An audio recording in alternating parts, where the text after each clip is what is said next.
नमस्कार, good evening. स्वागत है आप सभी का आपके अपने YouTube channel sky chemistry classes में। आज की क्लास में देखेंगे केमिकल काइनेटिक्स, रासायनिक बलगतिकी, और पूरे चैप्टर को बहुत ही कम क्लासों में समेटने का प्रयास करेंगे। तो रासायनिक बलगतिकी क्या है?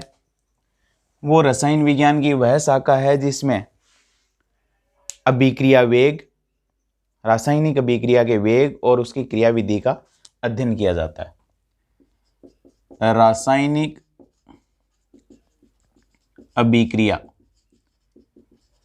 के वेग और क्रियाविधि, ये कौन सी रिएक्शन कितनी तेजी से होगी, कौन सी कितनी धीमी गति से होगी, उन सब का जिसमें अध्ययन, दांत में भरने वाला पदार्थ कितनी देर में जमना चाहिए, इन सब का अध्ययन जिनमें किया जाता है वो रासायनिक बलगतिकी कहलाती है। अब रासायनिक बलगति में अभिक्रिया वेग का अध्ययन मुख्य रूप से देखेंगे। तो अभिक्रिया वेग क्या है? अभिक्रिया वेग, और वेग को अपन जनरल क्या कहते हैं? तय की गई दूरी, एक निश्चित दिशा में तय की गई दूरी और लगा समय वेग होता है। यहां रिएक्शन का वेग जो है वो क्या होगा? निश्चित समयांतराल में अभिकारकों या उत्पादों की सांद्रता में परिवर्तन होगा। यहां अभिकारकों के उत्पादों की सांद्रता में परिवर्तन होगा समय के साथ। तो अभिक्रिया वेग हो जाएगा, परिभाषा के रूप में यूं कहूंगा, एकांक समय में अभिकारकों या उत्पादों की सांद्रताओं में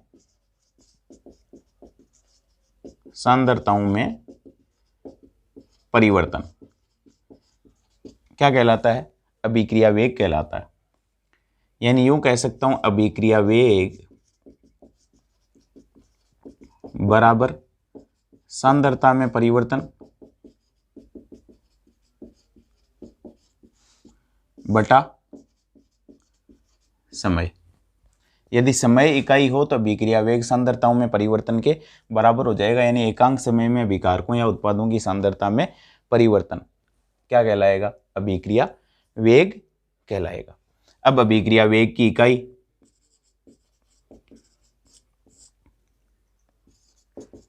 अभिक्रिया वेग की इकाई बराबर क्या हो जाएगा? सांद्रता में परिवर्तन। तो सांद्रता किस में होगी? सांद्रता होगी मोल प्रति लीटर में, और समय किस में लेते हैं? सेकंड में। तो इकाई आ जाएगी मोल प्रति लीटर प्रति सेकंड। या यदि मान लीजिए गैसीय अभिक्रियाओं में सांद्रता दाब के रूप में, और दाब यदि बार के रूप में हो तो बार और समय सेकंड में, तो बार प्रति सेकंड हो जाएगी। ये गैसीय अभिक्रियाओं के लिए। किसके लिए? गैसीय। और ये द्रवीय विलयनों में होने वाली अभिक्रियाओं के लिए है, जो विलयन अवस्था में संपन्न होती है। तो ये तो हुआ अभिक्रिया वेग, और ये हुआ अभिक्रिया वेग की इकाई।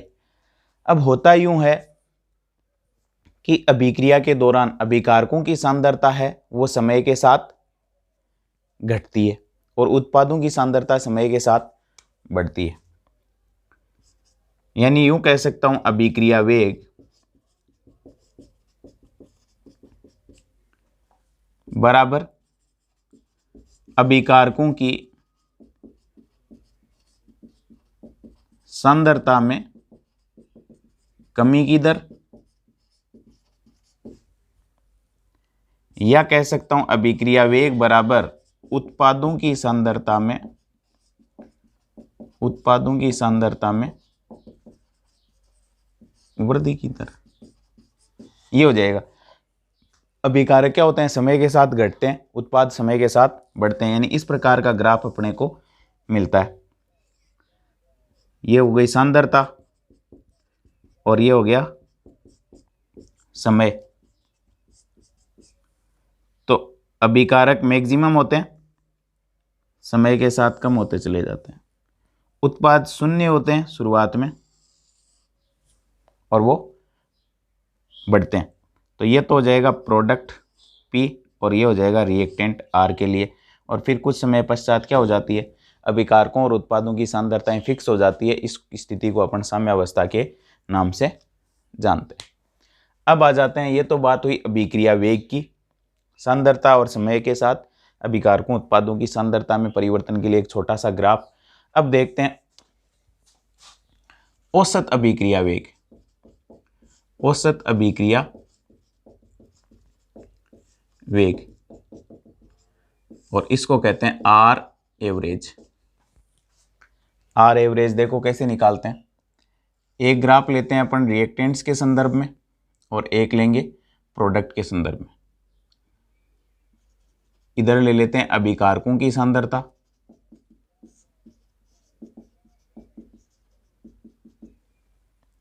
इधर ले लेते हैं समय। अब अभिकारक मान लीजिए मैक्सिमम ये है R0। जब t बराबर क्या है 0 समय है तब अभिकारक मैक्सिमम है, अधिकतम होंगे। शुरुआत में केवल अभिकारक ही होंगे। अब जैसे जैसे रिएक्शन आगे बढ़ती है वैसे वैसे अभिकारक कम होते हैं, यानी समय जैसे जैसे आगे बढ़ता है वैसे वैसे अभिकारक समय के साथ कम होकर के निश्चित हो जाते हैं, फिर उनकी सांद्रता में परिवर्तन नहीं होता है। फिर उनकी सांद्रता में परिवर्तन नहीं होता है। मान लीजिए T1 टाइम पर अभिकारक है R1, टाइम बढ़ करके T2 हो जाता है तो अभिकारक घट करके उनकी सांद्रता रह जाती है R2। टाइम T1 से T2 हो गया, अभिकारक की सांद्रता R1 से कितनी हो गई R2। R1 ज्यादा है, R2 कम है। तो समय में कितना परिवर्तन हुआ, समय में परिवर्तन हुआ T2 माइनस T1 यानी डेल्टा T। और सांद्रता में कितना परिवर्तन हुआ, सांद्रता में परिवर्तन हुआ डेल्टा R। तो सांद्रता में परिवर्तन डेल्टा R बटा समय में परिवर्तन, यानी कुल तय की गई दूरी लगा कुल समय, क्या आ जाएगा औसत अभिक्रिया वेग। इसी तरीके से औसत वेग क्या होता है, कुल दूरी कुल समय का अनुपात। तो यहां कुल सांद्रताओं में परिवर्तन और कुल समय में परिवर्तन। तो ये आर एवरेज में ऐसे दूंगा, आर एवरेज बराबर क्या हो जाएगा, ये यहां से लेकर के इतना परिवर्तन हो रहा है, यहां से ये, यहां से यहां तक, यानी ये चेंज हो रहा है इतना, टाइम में इतना चेंज हो रहा है रिएक्शन की और रिएक्शन के दौरान, और कंसंट्रेशन किसकी, अभिकारकों की, इतना चेंज हो रहा है। तो सांद्रताओं में परिवर्तन इतना हुआ इस दौरान। यहां से जब अभिकारकों की सांद्रता यहां पहुंचती है तो सांद्रताओं में परिवर्तन हुआ कितना, अंतिम सांद्रता R2 माइनस प्रारंभिक सांद्रता R1 बटा समय में कितना परिवर्तन T2 माइनस T1। जब यहां से अभिकारक यहां पहुंचते हैं तो समय में इतना चेंज हुआ, अंतिम समय माइनस प्रारंभिक समय, बराबर लिख सकता हूं डेल्टा R बटा डेल्टा T। अब देखो यहां R2 कम है, R1 ज्यादा है, तो अपने को यहां साइन मिलेगा कैसा, ज्यादा R1 है, कम R2 है, तो कम में से ज्यादा घटाओगे तो चिन्ह आ जाएगा माइनस, और माइनस चिन्ह ये बताता है कि अभिकारकों की सांद्रता समय के साथ घटती है, कमी आती है उनमें। ये तो हो जाएगा आर एवरेज। अब आर एवरेज यहाँ रिएक्टेंट के संदर्भ में, अब यहाँ देखो प्रोडक्ट के संदर्भ में निकालते हैं। ये हो जाएगी उत्पादों की सांद्रता, उत्पादों की सांद्रता, ये हो जाएगा समय T, और उत्पादों की सांद्रता है जो समय के साथ क्या होती है, उत्पाद शुरुआत में 0 होते हैं और फिर धीरे धीरे क्या होती है, इनकी सांद्रता बढ़ती है। मान लीजिए T1 समय पर उत्पाद थे P1 और समय जब बढ़ करके कितना हो गया, T2 हो गया, तब उत्पाद बढ़ करके कितने हो जाते हैं, P2। यानी T2 समय पर बढ़ करके उत्पाद, पहले कम थे बाद में बढ़ गए क्योंकि उत्पाद समय के साथ बढ़ते हैं। तो इसका आर एवरेज कैसे निकालोगे, कितना चेंज हुआ, इतना। समय में परिवर्तन हुआ डेल्टा टी और प्रोडक्ट्स की कंसंट्रेशन में चेंज हुआ डेल्टा पी। यहां से उत्पाद यहां तक पहुंच गए, इतना चेंज हुआ। तो आर एवरेज कैसे निकालोगे, सांद्रता में परिवर्तन यहां से लेकर यहां तक कितना हुआ, डेल्टा पी। तो आर एवरेज बराबर हो जाएगा, सांद्रता में परिवर्तन हुआ, अंतिम सांद्रता माइनस प्रारंभिक सांद्रता, यानी P2 माइनस P1। 2 दूसरी स्थिति में बताता है, 1 पहली स्थिति में, और बड़ा कोष्टक मोलर सांद्रताओं को व्यक्त करता है, और P प्रोडक्ट की मोलर सांद्रता की बात हो रही है, T2 माइनस T1। अब ये इसको अपन लिख सकते हैं डेल्टा प्रोडक्ट की कंसंट्रेशन में चेंज बटा समय में परिवर्तन। अब आपको पता है P2 ज़्यादा है, P1 कम है, ज़्यादा में से कम घटाओगे कैसा आ जाएगा, चिन्ह प्लस आ जाएगा।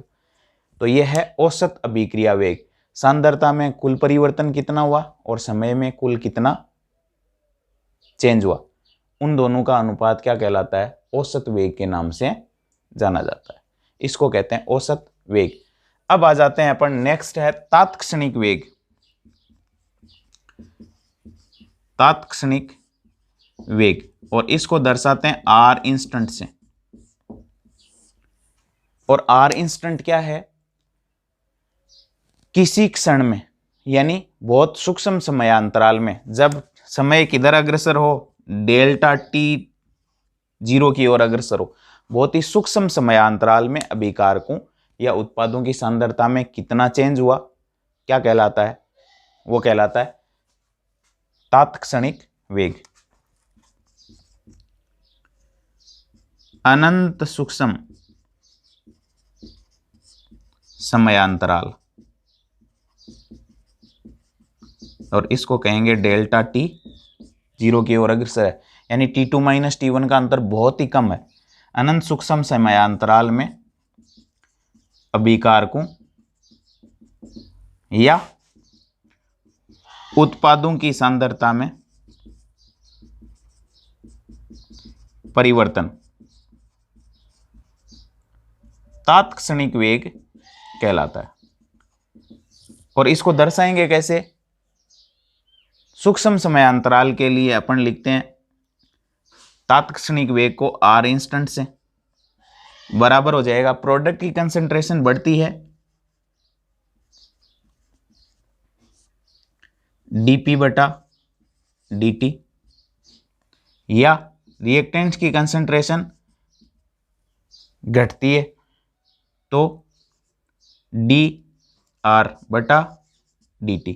dt समयांतराल में dr चेंज होता है अभिकारकों की सांद्रता में, और चिन्ह आ जाएगा माइनस का, क्योंकि अभिकारक समय के साथ घटते हैं। दोनों को कॉमन कैसे लिख सकते हैं, आर इंस्टेंट बराबर प्लस माइनस dc बटा dt।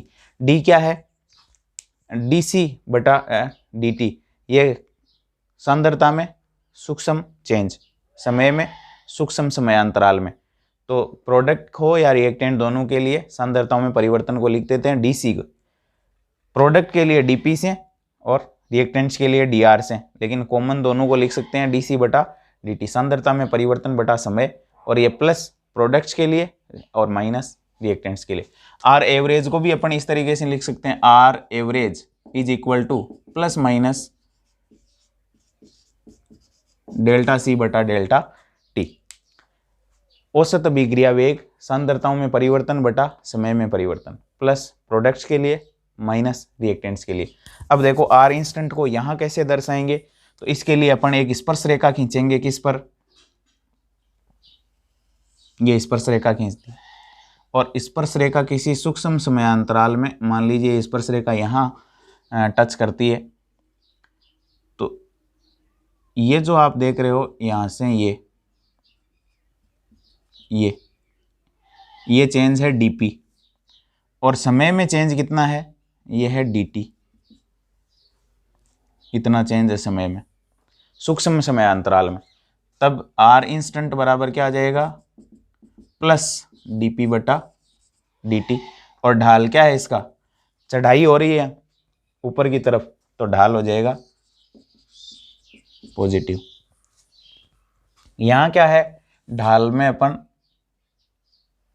ये स्पर्श रेखा खींच दी, और ये लो चेंज हुआ टाइम में, ये कह देते हैं dt, और इसमें रिएक्टेंट्स और प्रोडक्ट की कंसंट्रेशन में, रिएक्टेंट्स की कंसंट्रेशन में चेंज हुआ dr। तो r इंस्टेंट कैसे लिखेंगे, dr बटे dt, और चिन्ह माइनस का। और यहां ढाल क्या है, ऋणात्मक है, नीचे की तरफ उतर रहे हैं अपन, ढाल ऋणात्मक होगा। तो r इंस्टेंट और r एवरेज अपन इस तरीके से निकाल सकते हैं। तो ये उतार लीजिए आप लोग।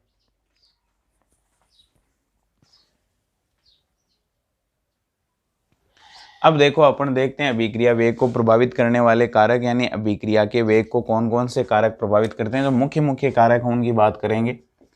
पहला है अभिकारकों की सांद्रता, और अभिकारकों की सांद्रता यदि आप बढ़ाते हो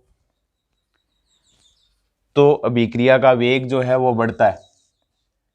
अभिकारकों की सांद्रता, कंसंट्रेशन ऑफ रिएक्टेंट्स समानुपाती रेट ऑफ रिएक्शन।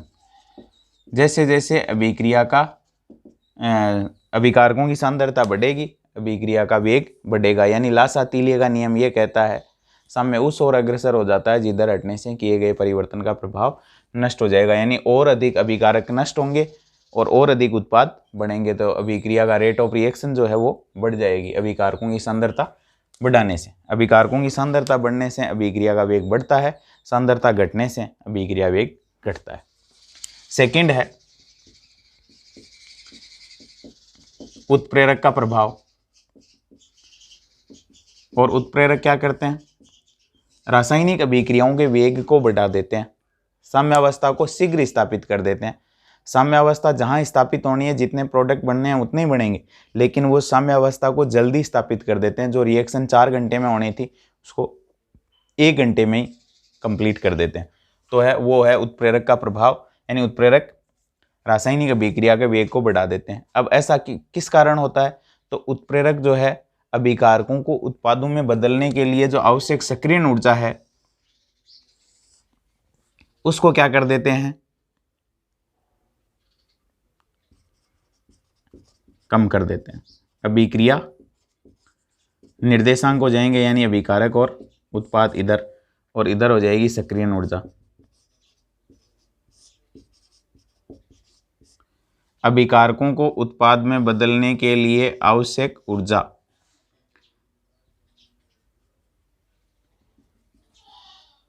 इतनी ऊर्जा चाहिए जब उत्प्रेरक नहीं हो। तो इसको दे देता हूं मैं EA1 से, एक्टिवेशन एनर्जी फर्स्ट। ये तो है उत्प्रेरक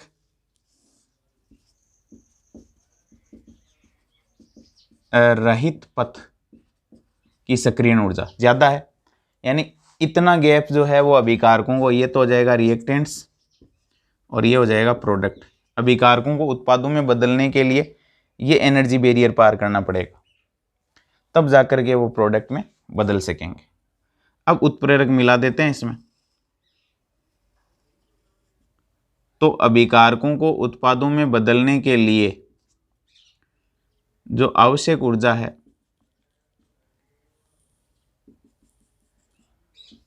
इसको देंगे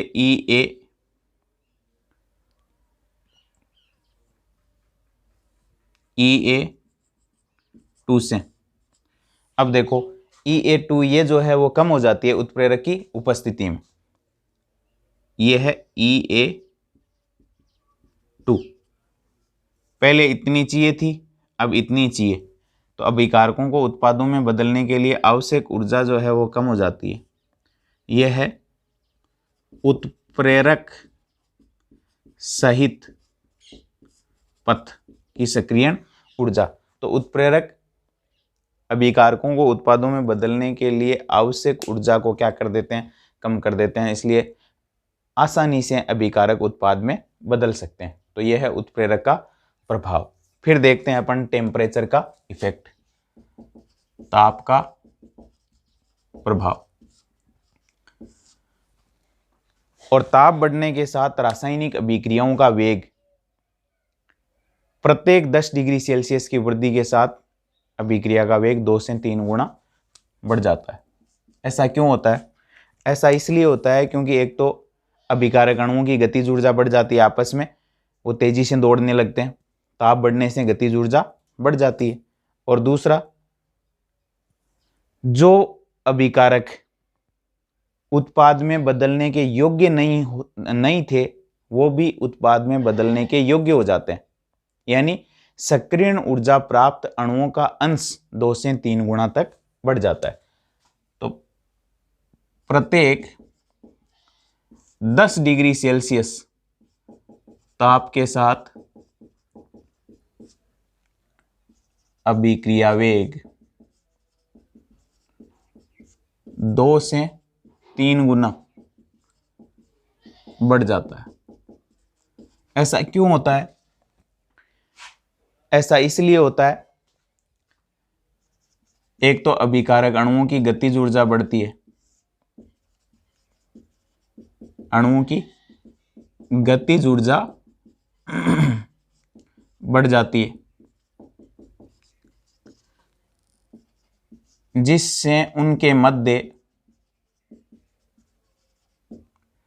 टक्कर बढ़ जाती है, और टक्कर बढ़ेगी तो उत्पाद में बदलने की संभावना बढ़ जाएगी। दूसरा, एक तो अभिकारक अणुओं की गतिज ऊर्जा बढ़ती है जिससे उनके मध्य टक्करों की संघट्स की संख्या, कोलिजन्स बढ़ जाते हैं। और दूसरा, ताप बढ़ने से सक्रियण ऊर्जा प्राप्त अणुओं का अंश जो उत्पाद में बदल सकते हैं, उत्पाद में बदलने के लिए आवश्यक न्यूनतम ऊर्जा क्या होती है? सक्रियण ऊर्जा होती है। तो सक्रियण ऊर्जा जिन अणुओं के पास है, ताप 10 डिग्री सेल्सियस बढ़ने के साथ उन अणुओं की संख्या क्या हो जाती है? दोगुनी हो जाती है, जिनके पास क्या है? सक्रियण ऊर्जा है। तो सक्रियण ऊर्जा प्राप्त अणुओं का अंश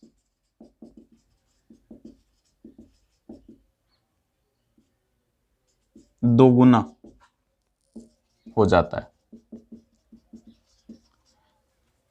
अभिकारकों को उत्पादों में बदलने के लिए आवश्यक न्यूनतम ऊर्जा प्राप्त अणुओं का अंश पहले की तुलना में दोगुना हो जाता है, इसलिए टेम्परेचर बढ़ने के साथ अभिक्रिया का वेग बढ़ता है। अब देखो एक ग्राफ के माध्यम से देखते हैं। इधर लेते हैं गतिज ऊर्जा या टेम्परेचर, क्योंकि ताप बढ़ेगा तो गतिज ऊर्जा भी बढ़ेगी। और इधर लेते हैं अणुओं का अंश, अणुओं का अंश।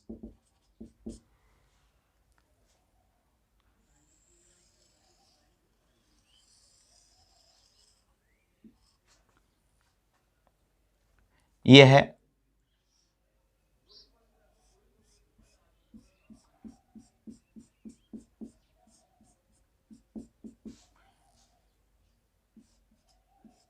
T डिग्री सेल्सियस ताप पर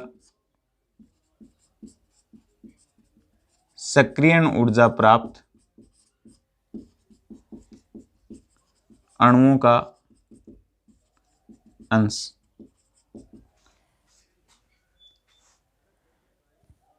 T डिग्री सेल्सियस पर इतना है।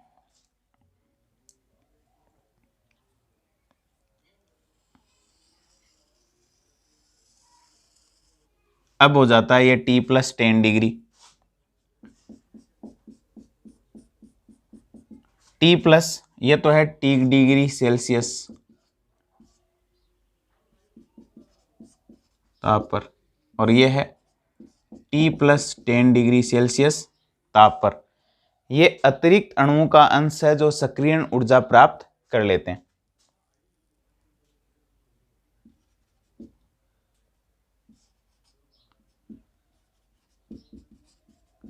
अतिरिक्त अणुओं का अंश जो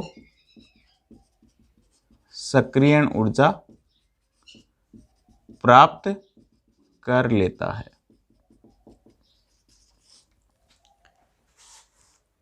T डिग्री सेल्सियस पर इतने ही मॉलिक्यूल थे जिनके पास सक्रियण ऊर्जा थी, और T+10 करते ही क्या हो गई, सक्रियण ऊर्जा प्राप्त अणुओं का अंश पहले की तुलना में कितना हो गया, पहले इतने थे अब इतने हो गए, अणुओं का अंश दोगुना हो जाता है। इसलिए अभिक्रिया का वेग जो है वो ताप के प्रत्येक 10 डिग्री सेल्सियस के साथ 2 से 3 गुना बढ़ जाता है। क्यों? क्योंकि सक्रियण ऊर्जा प्राप्त अणुओं का अंश 2 से 3 गुना तक बढ़ जाता है। तो ये टेम्परेचर का इफेक्ट है, इफेक्ट ऑफ टेम्परेचर, उतार लो, इंपॉर्टेंट है। अब देखो अपन वेग नियम और वेग स्थिरांक जो है वो क्या है, रेट लॉ और वेग स्थिरांक, रेट कांस्टेंट, वो क्या कहलाते हैं, क्या होते हैं, उसके बारे में चर्चा करते हैं। तो एक रिएक्शन है AA BB रिएक्शन करके CC प्लस DD बनाता है। इस रिएक्शन के लिए अभिक्रिया वेग को मैं लिख सकता हूं समानुपाती A की पावर X और B की पावर Y, यानी अभिक्रिया वेग अभिकारकों की मोलर सांद्रताओं के घातांकों के समानुपाती होता है। अभिक्रिया वेग किसके समानुपाती होता है, अभिकारकों की मोलर सांद्रताओं के घातांकों के समानुपाती होता है। यदि अपन अभिकारकों की मोलर सांद्रताएं बढ़ाएंगे तो अभिक्रिया वेग जो है वो क्या होगा, बढ़ेगा। यह है अभिक्रिया वेग और अभिकारकों की मोलर सांद्रताओं में संबंध। मैं इस अभिक्रिया के लिए वेग को इस तरीके से लिख सकता हूं। अब x और y जो है may be equal to small a and b और नॉट। x और y यानी मोलर सांद्रताओं के घातांक जो हैं, x और y a और b के समान हो भी सकते हैं और नहीं भी, कोई गारंटी नहीं है। a और b यानी ये a और b स्टोइकियोमेट्रिक गुणांक x और y के बराबर हैं या नहीं भी हो सकते हैं, दोनों पॉसिबल है। अब वेग नियम क्या है, वेग नियम वह व्यंजक है जिसमें अभिक्रिया वेग को अभिकारकों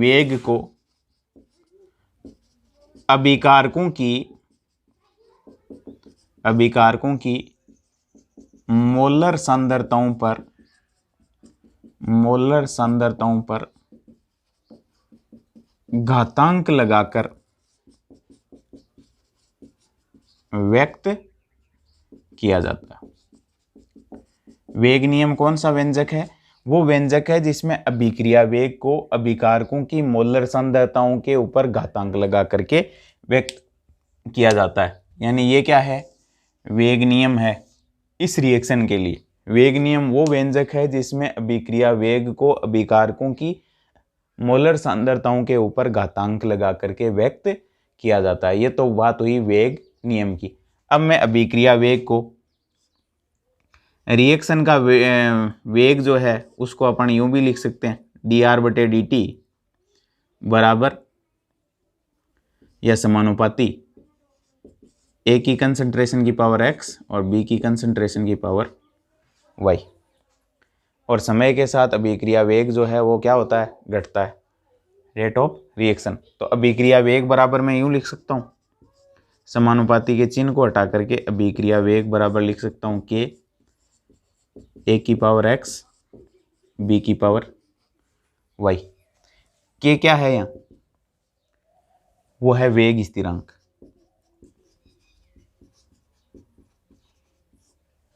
किस पर निर्भर करता है, ताप और अभिकारकों की प्रकृति पर निर्भर करता है, वेग स्थिरांक। अब वेग स्थिरांक k की इकाई निकालते हैं अपन, ये है वेग स्थिरांक k। तो वेग स्थिरांक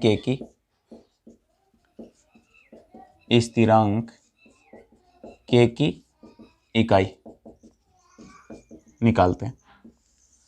देखो इसको के बराबर लिख सकता हूं मैं, इनको उठा करके उधर ले जाऊं तो अभिक्रिया वेग बटा ए की पावर एक्स और बी की पावर वाई, ए की पावर एक्स और बी की पावर वाई। के बराबर क्या लग सकता हूं, अभिक्रिया वेग बराबर क्या होता है, अभिक्रिया वेग की इकाई होती है सांद्रता और समय इनवर्स बटा अभिक्रिया वेग की इकाई लिख दी। ए क्या है यहां, ए की मोलर सांद्रता है उसकी पावर एक्स, और बी क्या है यहाँ, बी की मोलर सांद्रता की पावर वाई है। अभिक्रिया वेग की इकाई लिखी सांद्रता समय इनवर्स, और ए की सांद्रता की पावर एक्स, बी की सांद्रता की पावर वाई। अब देखो के बराबर लिख सकता हूं मैं, सांद्रता ये भी समान, ये भी समान, ये भी समान, आधार समान हो तो घातें जुड़ जाती है, तो इसको लिख सकता हूं सांद्रता बटा सांद्रता की पावर, आधार समान है घातें एक्स प्लस वाई, और ऊपर हो जाएगा समय इनवर्स।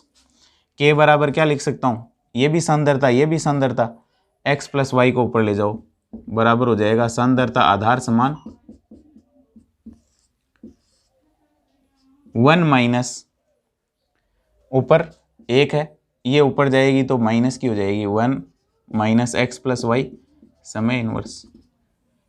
यदि x plus Y is equal to N हो तो x प्लस वाई बराबर क्या लिख सकता हूं, सांद्रता की पावर 1 माइनस एन समय इनवर्स, ये आ जाएगा। n क्या है, n बराबर है अभिक्रिया की कोटि, अभिक्रिया की कोटि जिसकी बात अपन आगे करेंगे, जो यानी n बराबर 0 1 2 इस तरीके से हाफ माइनस प्लस सब हो सकती है, ये n हो जाएगा। तो ये महत्वपूर्ण फॉर्मूला अपने पास आ गया के की इकाई निकालने का। के बराबर हो जाएगा सांद्रता की पावर 1 माइनस एन समय इनवर्स, और n अभिक्रिया की यहाँ कोटि है जिसकी अपन आगे बात करेंगे। अब मान लो यहाँ शून्य कोटि की अभिक्रिया हैं तो n की वैल्यू 0 आ जाएगी, प्रथम कोटि की अभिक्रिया है तो 1 आ जाएगा, द्वितीय कोटि की अभिक्रिया है तो 2 आ जाएगा, तृतीय कोटि है तो 3 आ जाएगा। तो ये हो जाएगा के बराबर सांद्रता की पावर 1 माइनस 0 1 2 3 इस तरीके से ये आ जाएगा। तो ये महत्वपूर्ण फॉर्मूला हो गया, ये उतार लीजिए। अब देखो अलग अलग अभिक्रियाओं के लिए इस फॉर्मूले से वेग नियतांक की इकाई निकालते हैं। के बराबर सांद्रता की पावर 1 माइनस एन समय इनवर्स, यदि n बराबर 0 हो, कौन सी अभिक्रियाओं के लिए होगा, शून्य कोटि, तो के बराबर रख दूंगा सांद्रता की पावर 1 माइनस 0 समय इनवर्स। के बराबर हो जाएगा 1 माइनस 0 घटाओगे 1, सांद्रता की पावर 1 समय इनवर्स। सांद्रता को अपन किस में लिखते हैं, मोल प्रति लीटर में, तो ये हो जाएगा मोल प्रति लीटर समय इनवर्स। ये कौन सी कोटि के लिए आ जाएगी, शून्य कोटि अभिक्रियाओं के लिए, जीरो ऑर्डर रिएक्शंस के लिए ये आ जाएगी। अब लेते हैं अपन फर्स्ट ऑर्डर के लिए। यदि n बराबर 1 हो तो किसके लिए, प्रथम कोटि रिएक्शंस के लिए। तो देखो के बराबर फॉर्मूला है सांद्रता की पावर 1 माइनस एन समय इनवर्स। के बराबर सांद्रता की पावर 1 माइनस 1, एन की वैल्यू कितनी रखनी है, 1 समय इनवर्स। अब सांद्रता की पावर 1 माइनस 1 बराबर कितना आ जाएगा 0, समय इनवर्स। अब किसी की पावर यानी ए की पावर 0 होती है तो वैल्यू होती है 1, तो ये हो जाएगा के बराबर, ये वैल्यू कितनी हो गई 1, और ये हो जाएगा समय इनवर्स। तो के की क्या आ गई इकाई, समय इनवर्स आ गई, समय इनवर्स। अब देखो सेकंड ऑर्डर की निकालते हैं। यदि n बराबर 2 हो तो कौन सी अभिक्रियाओं के लिए, द्वितीय कोटि, तो k बराबर हो जाएगा सांद्रता की पावर 1 माइनस n समय इनवर्स। के बराबर हो जाएगा सांद्रता की पावर 1 माइनस 2 समय इनवर्स, क्योंकि n की वैल्यू 2 है। 1 माइनस 2 बराबर क्या आ जाएगा, सांद्रता की पावर -1 समय इनवर्स। अब सांद्रता होती है मोल प्रति लीटर, इसकी पावर -1 और समय इनवर्स। इस -1 को अंदर गुणा कर दो, के बराबर क्या आ जाएगा, मोल की घात प्लस की है तो माइनस की हो जाएगी गुणा होने के बाद, मोल इनवर्स।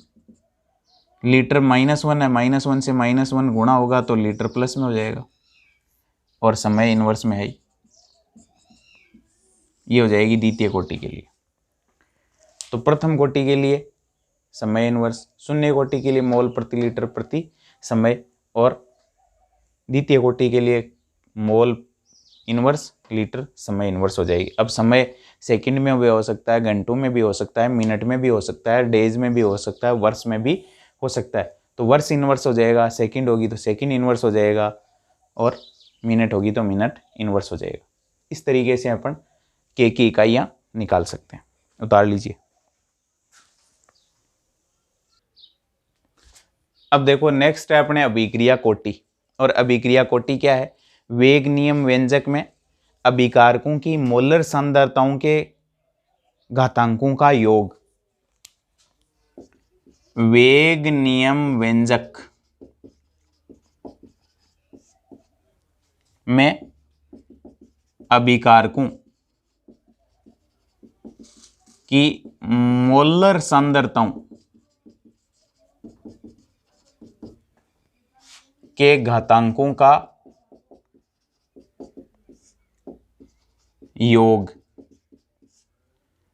अभिक्रिया कोटि कहलाती है, अभिक्रिया कोटि कहलाती है।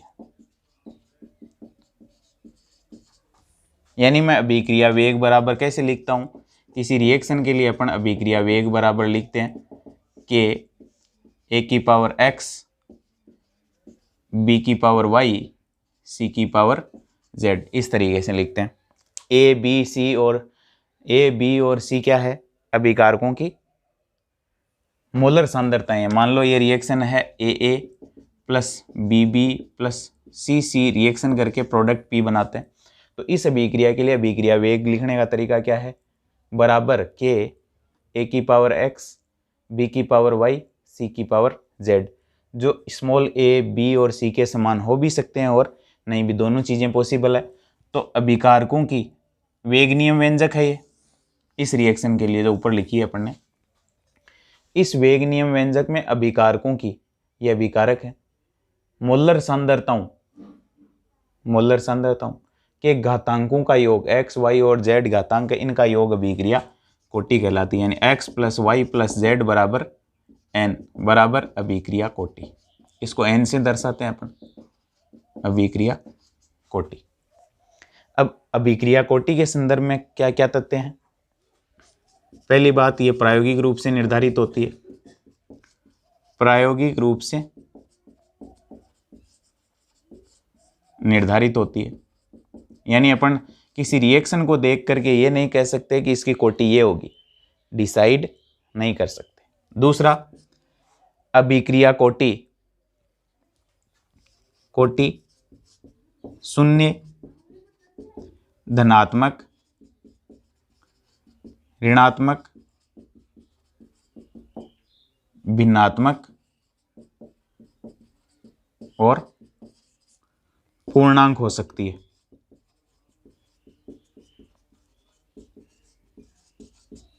दूसरी चीज प्रायोगिक रूप से निर्धारित होती है, कोटि शून्य भी हो सकती है, धनात्मक भी हो सकती है, ऋणात्मक भी हो सकती है, भिन्नात्मक भी हो सकती है और पूर्णांक भी हो सकती है। इसके अलावा जटिल अभिक्रियाएं जिनमें बहुत सारे अणु भाग लेते हैं, जटिल अभिक्रियाएं जिनमें अनेक अणु भाग लेते हैं, उन अभिक्रियाओं की कोटि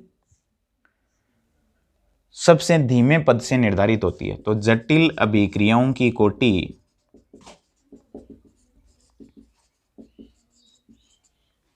जटिल अभिक्रियाओं की कोटि वेग निर्धारक पद,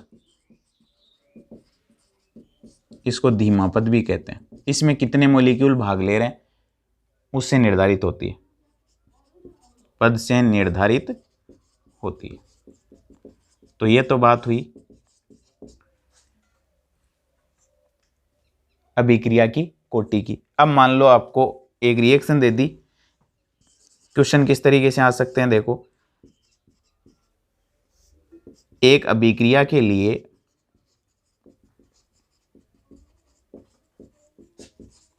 जिसमें R चेंज होता है प्रोडक्ट में, वेग बराबर दिया हुआ है के ए की पावर हाफ बी की पावर हाफ, तो अभिक्रिया की कोटि बताओ।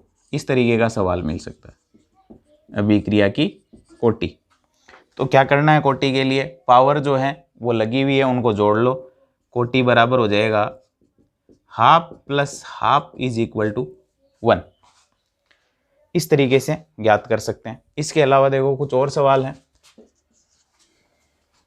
आर चेंज इनटू प्रोडक्ट के लिए वेग बराबर दे रखा है के ए की पावर माइनस हाफ बी की पावर दे रखा है 3/2, तो कोटि क्या होगी, तो कोटि कैसे निकालते हैं, कोटि बराबर सांद्रता पदों के घातांकों का योग, ये हो जाएगा, माइनस का हाफ है प्लस का 3/2 है, 3/2 का मतलब 1.5 और हाफ का मतलब क्या हो जाएगा 0.5, माइनस 0.5 प्लस का 1.5 क्या हो जाएगा 1 आ जाएगी। थर्ड, वेग बराबर दे रखा है कि ए की पावर 3/2 बी की पावर दे रखी है हाफ, तो कोटि क्या होगी, तो कोटि बराबर, कोटि को किससे दर्शाते हैं एन से, बराबर हो जाएगा 3/2 प्लस हाफ, 3/2 का मतलब होता है 1.5, हाफ का मतलब होता है 0.5 इज इक्वल टू 2, अभिक्रिया की कोटि हो जाएगी। तो इस तरीके से अपन अभिक्रिया की कोटि निर्धारित कर सकते हैं, लेकिन ये प्रायोगिक रूप से निर्धारित होती है, सैद्धांतिक रूप से इसके बारे में कुछ नहीं कहा जा सकता। जैसे एक रिएक्शन है एथिल एसीटेट लिक्विड जल अपघटन करवाते हैं अम्लीय माध्यम में, बनता है एसिटिक एसिड प्लस एथेनॉल। इसके लिए अभिक्रिया वेग बराबर देता हूं मैं के CH3COOC2H5 से 1 और H2O की पावर देता हूं 0। इसका मतलब ये हो गया कि अभिक्रिया का वेग एथिल एसीटेट की सांद्रता के प्रथम घातांक के समानुपाती है और H2O की सांद्रता के शून्य घातांक के समानुपाती है। शून्य घातांक का मतलब ये हो गया कि इस पर निर्भर, अभिक्रिया का वेग इस पर निर्भर नहीं करता है, यानी वेग बराबर लिख दूंगा कि एथिल एसीटेट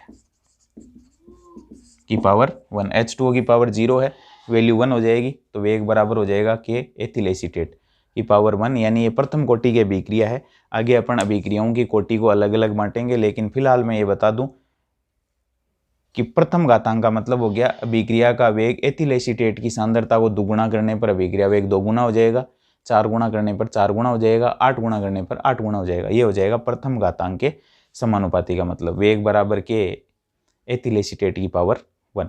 तो ये प्रथम कोटि की अभिक्रिया है। यहाँ देखने से अपने को पता लग रहा है कि इसमें 2 मॉलिक्यूल भाग ले रहे हैं, तो अपन कह देंगे कि एक पावर 1, लेकिन सैद्धांतिक रूप से इनके बारे में कुछ नहीं कहा जा सकता। लगता है कि ये द्वितीय कोटि अभिक्रिया है, लेकिन वास्तव में प्रथम कोटि अभिक्रिया है। तो अभिक्रिया कोटि प्रायोगिक रूप से निर्धारित होती है, सैद्धांतिक रूप से इनके बारे में कुछ नहीं कहा जा सकता। तो यह है एथिल एसीटेट, जिसकी सांद्रता पर अभिक्रिया वेग निर्भर करता है, H2O की सांद्रता पर निर्भर नहीं करता है। ऐसी अभिक्रियाएं जो अपने को प्रतीत होती है द्वितीय कोटि की, वास्तव में ये कौन सी कोटि है? प्रथम कोटि की। तो जितनी कोटि अपने को प्रतीत होती है उतनी वास्तव में कोटि नहीं है। ऐसी अभिक्रियाओं को छद्म कोटि अभिक्रियाएं भी कहते हैं। छद्म कोटि, स्यूडो ऑर्डर, यानी है कुछ, दिखता कुछ है, वास्तव में कुछ और है। बहरूपिया रिएक्शन कह सकते हो,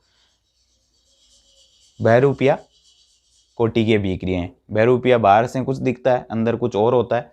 वैसे ही ये छद्म कोटि की अभिक्रियाएं दिखती कौन से कोटि की हैं, वास्तव में कोटि कितनी है, तो ये प्रायोगिक रूप से निर्धारित होती है।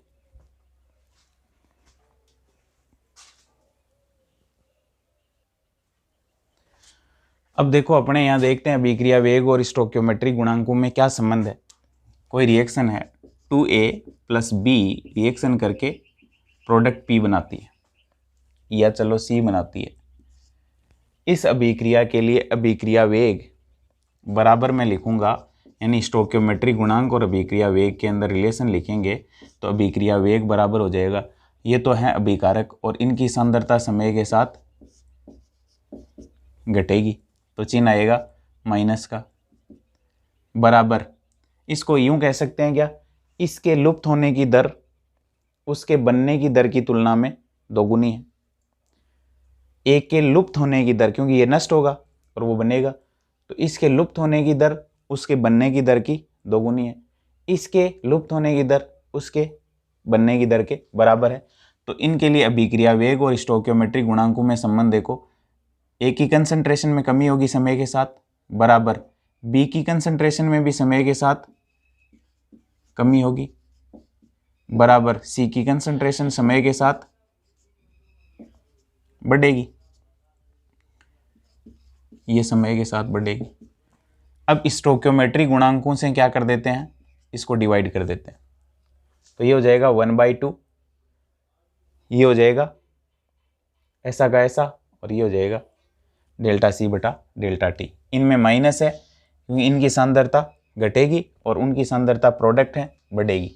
तो अभिक्रिया वेग और स्टोइकियोमेट्रिक गुणांकों में संबंध इस रिएक्शन के लिए ये हो जाएगा क्या, ए के लुप्त होने की दर सी के बनने की दर की तुलना में दोगुनी है, इसलिए इसको 2 से डिवाइड कर दिया है।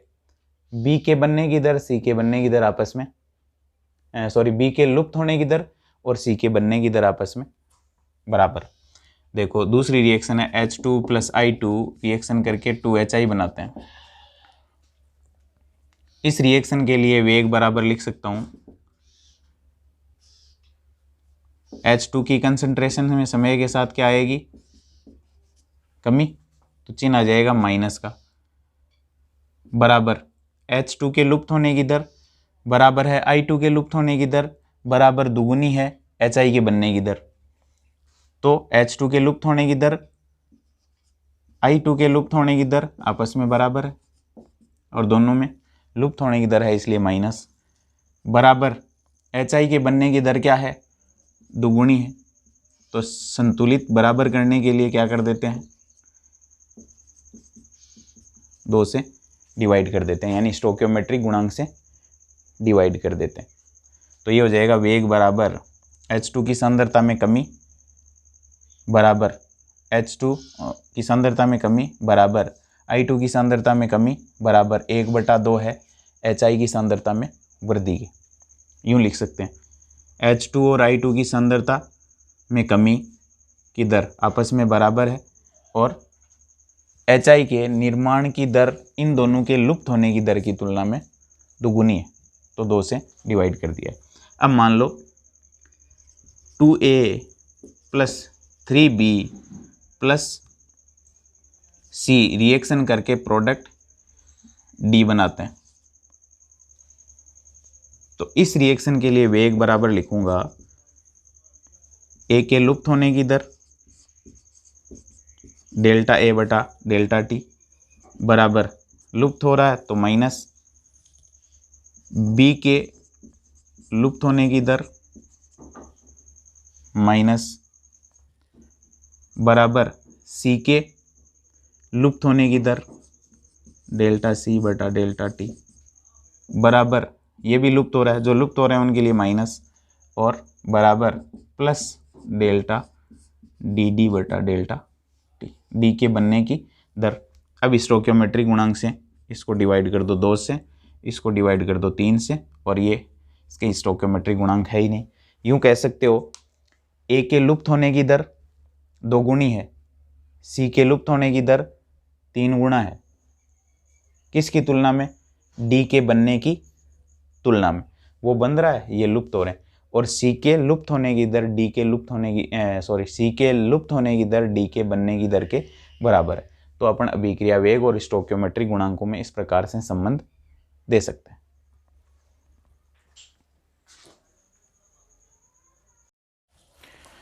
अब देखो अपन आगे बढ़ाते हैं स्टोइकियोमेट्रिक गुणांक और अभिक्रिया वेग में संबंध को न्यूमेरिकल्स के माध्यम से समझते हैं। ए प्लस बी रिएक्शन करके 2C निर्मित करते हैं। यदि ए के लुप्त होने की दर इतनी है 10⁻⁻² मोल प्रति लीटर प्रति सेकंड, तो सी के बनने की दर ज्ञात कीजिए। अब इसके लिए अपन अभिक्रिया वेग बराबर लिखते हैं, अभिक्रिया वेग बराबर लिखते हैं, ये घट रहे हैं तो ये हो जाएगा डेल्टा ए की कंसंट्रेशन बटा डेल्टा टी बराबर माइनस डेल्टा बी की कंसंट्रेशन बटा डेल्टा टी बराबर प्लस 1/2 डेल्टा सी की कंसंट्रेशन बटा डेल्टा टी। क्या किया है, जो अभिकारक भाग ले रहे हैं उनके लिए तो माइनस लगाया क्योंकि इनकी सांद्रता समय के साथ घटेगी, और ए और बी की कंसंट्रेशन लिखी और स्टोइकियोमेट्रिक गुणांक जिनमें है उनमें भाग दे दिया है, तो ये 2 से डिवाइड कर दिया है। अब वो क्या कह रहा है, ए के लुप्त होने की दर यानी ये बराबर किसके है, इसके, ये दोनों आपस में बराबर है, तो माइनस डेल्टा ए बटा डेल्टा टी बराबर प्लस 1/2 डेल्टा सी बटा डेल्टा टी बराबर कितना है 10⁻⁻² मोल प्रति लीटर प्रति सेकंड।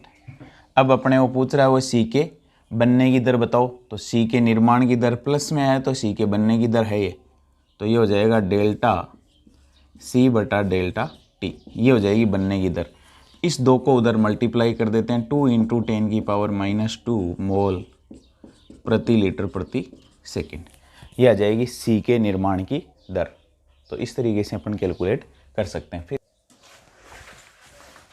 अब देखो अपने पास दूसरा सवाल है, 33 डिग्री सेल्सियस ताप पर N2O5 की सांद्रता 2.33 मोल प्रति लीटर से 2.08 m रह जाने में 184 मिनट का समय लगता है, तो औसत वेग और NO2 के बनने की दर ज्ञात कीजिए। तो अभिक्रिया वेग बराबर लिख सकता हूँ -1/2 डेल्टा N2O5 की सांद्रता में कमी आएगी बटा डेल्टा टी बराबर हो जाएगा 1/4, ये स्टोइकियोमेट्रिक गुणांकों से डिवाइड कर दिया है, डेल्टा NO2 बटा डेल्टा टी बराबर प्लस डेल्टा O2 की कंसंट्रेशन बटा डेल्टा टी। वेग बराबर 1/2, N2O5 की सांद्रता में परिवर्तन हुआ वो लिखते हैं, तो 2.08 रह गई, अंतिम सांद्रता इतनी है, प्रारंभिक कितनी थी 2.33 है, और इस दौरान समय लगा 184 मिनट, ये आ जाएगा औसत वेग। N2O5 के विघटन की दर आ जाएगी अपने पास, विघटन की दर, इसको इसमें डिवाइड करेंगे तो 25 × 8 33 होते हैं, तो 0.25 m बटा 184, औसत वेग बराबर आ जाएगा 1/2 × 0.25 m बटा 184 मिनट, और इसको जब कैलकुलेट करते हैं तो ये अपने को मिलता है 6.79 मोल प्रति लीटर प्रति मिनट, ये मिलता है अपने को। औसत वेग मिल जाता है N2O5 के, वीक टन की दर आ जाती है अपने पास। अब वो कह रहा है NO2 के बनने की दर, तो N2O5 के वीक टन की दर की तुलना में NO2 की बनने की दर दोगुनी है। ये दोगुना इसके 2 मॉलिक्यूल हैं, टूटते हैं तो उसके 4 मॉलिक्यूल बनते हैं, यानी दोगुनी है। तो यदि इसके वीक टन की दर इतनी आ रही है तो उसके बनने की दर जो है इसकी दोगुनी आएगी। तो 1/4 प्लस डेल्टा NO2 बटा डेल्टा T बराबर 6.79, ये आगे भी 10 की पावर -4 है, 10 की पावर -4 मोल प्रति लीटर प्रति मिनट। तो NO2 के निर्माण की दर आ जाएगी बराबर 4 × 6.79 × 10⁻⁴ मोल प्रति लीटर प्रति मिनट। यानी ये आपस में सब बराबर हैं। ये अपने को ये जो है वो कितना मिला, ये इतना है, ये रहा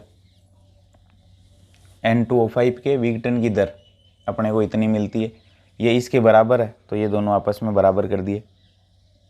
ये रहा 1/4 डेल्टा NO2 बटा डेल्टा T, और ये बराबर, और इसको अपने को NO2 के निर्माण की दर ज्ञात करनी है, तो 4 गुना हो जाएगी, 6.79 गुणा 10 की पावर -4, 4 से मल्टीप्लाई कर दो, और ये आती है 2.72 × 10⁻³ मोल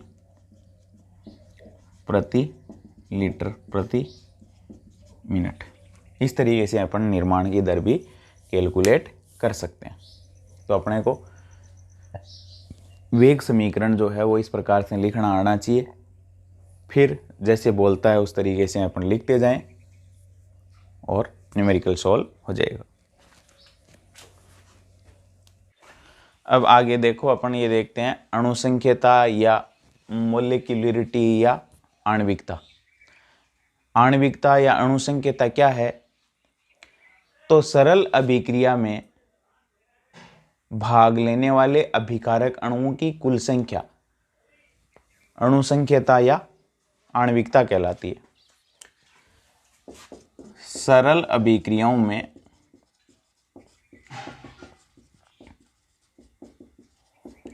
भाग लेने वाले अभिकारक अणु की संख्या क्या कहलाती है? सरल अभिक्रियाओं में भाग लेने वाले अभिकारक अणुओं की संख्या अणुसंख्यता कहलाती है। अब सरल अभिक्रियाएं कौन सी? जिनमें कम मॉलिक्यूल्स भाग लेते हैं। ये तो नहीं कह सकते कि 2 मॉलिक्यूल या 3 मॉलिक्यूल, लेकिन जिनमें कम मॉलिक्यूल्स भाग लेते हैं, जो एक स्टेप के अंदर संपन्न हो जाती है, वो सरल अभिक्रियाएं। जो अनेक पदों में संपन्न होती है उनको कहते हैं जटिल अभिक्रियाएं। तो यूं कह सकते हैं सरल अभिक्रियाएं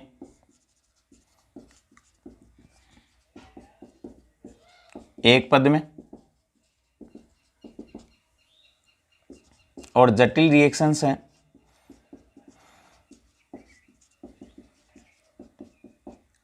वो अनेक पद में होती है। तो उनकी कोटि तो अपन निर्धारित नहीं करते हैं, लेकिन जो सरल अभिक्रियाएं हैं जो एक पद में संपन्न हो जाती है क्या कहलाती है? वो उनकी आणविकता कहलाती है। जैसे एक ए का मॉलिक्यूल है, 2 बी के मॉलिक्यूल्स हैं, रिएक्शन करके सी बनाते हैं, तो इसकी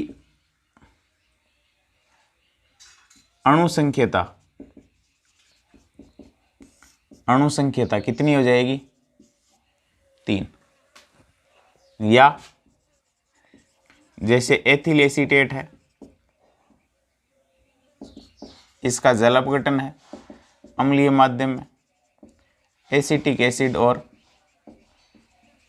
ये बनता है, तो इस अभिक्रिया की आणविकता क्या हो जाएगी? 2 मॉलिक्यूल भाग ले रहे हैं, एक इसका और एक जल का, तो अणु संख्यता हो जाएगी 2। तो सरल अभिक्रियाओं में भाग लेने वाले अभिकारक अणुओं की संख्या, जैसे 2N2O5 रिएक्शन करके 4NO2 और O2 देता है, अणु संख्यता कितनी हो जाएगी 2। कितने मॉलिक्यूल भाग ले रहे हैं, अभिकारक अणुओं की संख्या कितनी है, क्या कहलाती है, आणविकता कहलाती है। केवल सरल अभिक्रियाओं पर ही लागू होती है जो एक पद में होती है, जटिल अभिक्रियाओं पर आणविकता का कोई औचित्य नहीं है। अब कोटि और आणविकता में क्या अंतर है, कोटि और अणुसंख्यता, इन दोनों में क्या डिफरेंस है। तो कोटि आपको पता है, कोटि प्रायोगिक रूप से निर्धारित होती है, प्रायोगिक रूप से निर्धारित, ये सैद्धांतिक,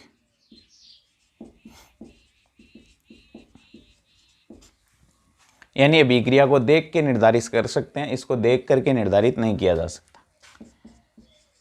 ये शून्य भी हो सकती है कोटि,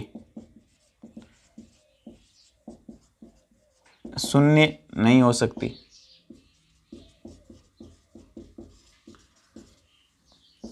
भिन्नात्मक भी पॉसिबल है, भिन्नात्मक भी संभव है। अणुसंख्यता भिन्नात्मक नहीं, हमेशा पूर्णांक होती है, हमेशा पूर्णांक होती है। कोटि जटिल अभिक्रियाओं पर भी लागू होती है, सरल अभिक्रियाओं को भी लागू होती है। सरल एवं जटिल दोनों अभिक्रियाओं पर लागू होती है। केवल सरल अभिक्रियाओं पर लागू होती है।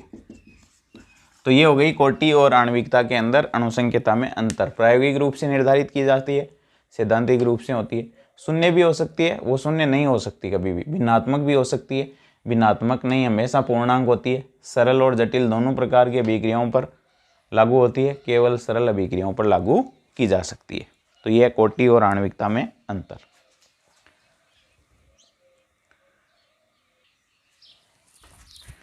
अब देखो अपन देखते हैं शून्य कोटि अभिक्रियाएं।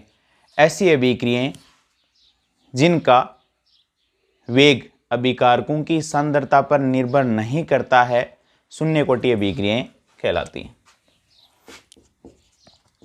अभिक्रियाएं जिनका वेग अभिकारकों की सांद्रता पर निर्भर नहीं करता है। अभिकारकों को चाहे आप बढ़ा दो या घटा दो, उससे कोई फर्क अभिक्रिया के वेग पर नहीं पड़ता है, वो शून्य कोटि अभिक्रियाएं कहलाती है। या अभिक्रियाएं जिनका वेग अभिकारकों के शून्य घातांक के समानुपाती होता है, शून्य घातांक के समानुपाती होता है। क्या कहलाती है? शून्य कोटि अभिक्रियाएं कहलाती है। मान लीजिए एक रिएक्शन है आर चेंज इनटू प्रोडक्ट, एक सामान्य अभिक्रिया है, एक सामान्य अभिक्रिया आर चेंज इनटू प्रोडक्ट। इसके लिए अभिकारकों की प्रारंभिक सांद्रता यानी प्रारंभिक का मतलब हो गया t बराबर 0 समय पर, A मोल प्रति लीटर, ए मोल प्रति लीटर। प्रोडक्ट जब टाइम स्टार्ट ही नहीं हुआ तो 0 होगा। प्रारंभिक ए मोल प्रति लीटर है, प्रोडक्ट 0 होंगे क्योंकि समय स्टार्ट नहीं हुआ, अपन ने इतने ले रखे हैं। अब जैसे ही t बराबर t समय पर, यानी समय कुछ स्टार्ट हुआ और t हो गया है, तब मान लीजिए प्रोडक्ट बन जाते हैं x, उत्पाद बन गए x, तो a कितना रह जाएगा, a माइनस एक्स रह जाएगा। x उत्पाद बन गए तो अभिकारक कितने रह जाएंगे, a में से x कम हो जाएंगे क्योंकि अभिकारकों में से ही उत्पाद बनेंगे। x उत्पाद बन गए तो अभिकारक हो जाएंगे a माइनस एक्स। इस रिएक्शन के लिए अभिक्रिया वेग बराबर अपन लिखते हैं वेग व्यंजक के रूप में k r की पावर कितना 0, क्योंकि कोटि क्या कह रही है, शून्य कोटि, और कोटि को अपन अभिकारकों के ऊपर घातांक के रूप में लगाते हैं। तो अभिक्रियाएं जिनका वेग अभिकारकों की सांद्रता पर निर्भर नहीं करता है, अभिक्रियाएं जिनका वेग अभिकारकों के शून्य घातांक के समानुपाती, ये रहा शून्य घातांक के समानुपाती अभिक्रिया वेग। मैं इसको यूं ही लिख सकता हूँ, वेग समानुपाती r की पावर 0 के बाद में लगा देंगे। बात यही, वेग किसके समानुपाती है, अभिकारकों की सांद्रता के शून्य घातांक के समानुपाती है। r की t बराबर t समय पर कितनी सांद्रता है, a माइनस एक्स। अभिक्रिया वेग को उत्पादों के संदर्भ में लिख सकता हूँ, dt समय में dx उत्पाद बनते हैं तो बराबर हो जाएगा k, dt समय में dx उत्पाद बन जाते हैं तो अभिकारक कितने शेष रह जाते हैं, a माइनस एक्स, और उसकी पावर कितनी 0। क्यों, क्योंकि अभिक्रिया का वेग अभिकारकों के शून्य घातांक के समानुपाती होता है, वो शून्य कोटि की है तो कोटि फिर भी 0 ही रहेगी, ऊपर पावर 0। तो dx बटा dt is equal to k, किसी की पावर 0 होती है तो उसकी वैल्यू 1 हो जाती है, तो ये आ जाता है dx बटा dt बराबर k। dx बराबर लिख सकता हूं k dt, इसको इधर ले जाके मल्टीप्लाई कर दिया, दोनों ओर समाकलन करने पर समाकलन dx is equal to k dt। समाकलन dx का समाकलन होता है x, k dt का समाकलन होता है kt प्लस c। c स्थिरांक है, कांस्टेंट, kt प्लस c। अब जब t बराबर 0, जब t बराबर 0 तो x बराबर कितना होगा 0। t बराबर टाइम 0 था तो प्रोडक्ट कितने थे 0 थे, कुछ नहीं बना था। t बराबर 0 तो प्रोडक्ट x बराबर 0, तो देखो 0 बराबर k गुणा 0 प्लस c, ये भी 0 ये भी 0, c की वैल्यू 0 आ जाती है। ये वैल्यू उठा करके इस समीकरण में रख दो, यहाँ x बराबर आ जाता है kt, x बराबर kt। यह है समीकरण 1। शून्य कोटि अभिक्रिया के लिए समाकलित वेग समीकरण कहलाता है, समाकलित वेग समीकरण कहलाता है। क्या कहलाता है, शून्य कोटि अभिक्रिया के लिए समाकलित वेग समीकरण कहलाता है, x बराबर kt। अब देखो इससे अपन निकालते हैं शून्य कोटि अभिक्रियाओं के लिए अर्धायु। शून्य कोटि अभिक्रियाओं के लिए अर्धायु, अर्धायु को लिखते हैं t1/2 से, t हाफ। और अर्धायु क्या होती है, अर्धायु होती है अभिकारकों की आधी मात्रा नष्ट होने में लगा समय या उत्पादों की आधी मात्रा निर्मित होने में लगा समय। अभिकारकों की आधी मात्रा समाप्त होने में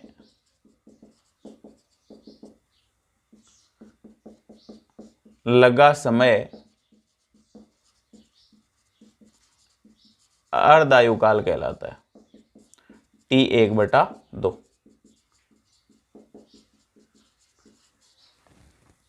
अब टाइम रह गया T½ समय को T बराबर क्या कर देंगे, T½ समय कितना लगेगा, आधा, जो टोटल लग रहा था उसका आधा समय अर्धायु काल हो जाएगा, तो टाइम तो हो जाएगा T½ और x प्रोडक्ट कितने बन जाएंगे, अभिकारकों के आधे। समय को T बराबर T½ से रखेंगे, समय आधा बीत जाएगा तो उत्पाद कितने बन जाएंगे, अभिकारकों के आधे। प्रारंभिक सांद्रता देखो A मोल प्रति लीटर है, तो अभिकारक आधा समाप्त होने का मतलब हो गया उत्पाद आधे बन जाएंगे, तो उत्पादों को अपन x से लिख रहे हैं, तो x हो जाएंगे A/2।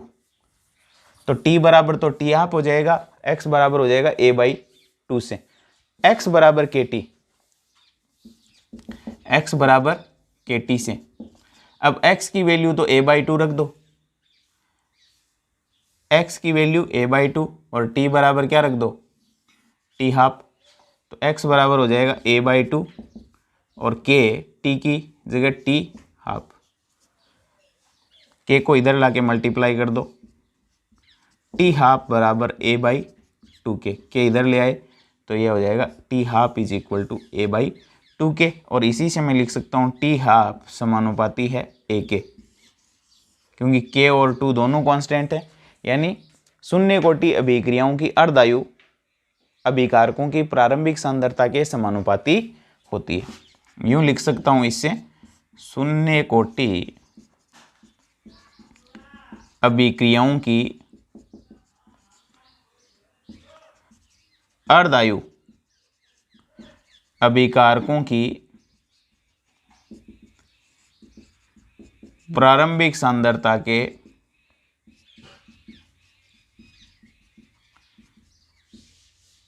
समानुपाती होती है, या प्रारंभिक सांद्रता पर निर्भर करती है। शून्य कोटि अभिक्रियाओं की अर्धायु अभिकारकों की प्रारंभिक सांद्रता के समानुपाती होती है। तो ये हो जाएगा अपना शून्य कोटि अभिक्रियाओं के लिए अर्धायु और शून्य कोटि अभिक्रियाओं के लिए समाकलित वेग समीकरण, दोनों ही बहुत ही इंपॉर्टेंट है, उतार लीजिए।